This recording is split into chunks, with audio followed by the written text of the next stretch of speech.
നമസ്കാരം, ഞാൻ Joshi. Stream traveller എന്നാണ് ഞങ്ങളുടെ ചാനലിൻ്റെ പേര്. വയനാട് മേപ്പാടിയുള്ള കോഫി കൗണ്ടി റിസോർട്ടിലാണ് ഞങ്ങളിപ്പോഴുള്ളത്. ഒരു നെസ്റ്റ് ഡൈനിങ് താല്പര്യമുണ്ടോ? ഈ കാടിൻ്റെ നടുക്ക് അങ്ങനെ താല്പര്യമുണ്ടെങ്കിൽ വായോ കോഫി കൗണ്ടി റിസോർട്ടിലേക്ക്.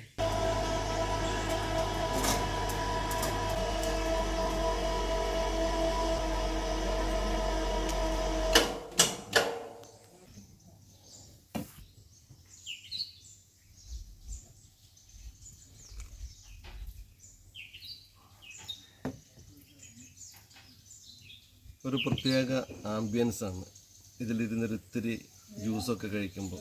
അതും മരത്തിൻ്റെ മുകളിലൊക്കെ ആകുമ്പോൾ ഒരു പ്രത്യേക വൈബാണ്. വായോ.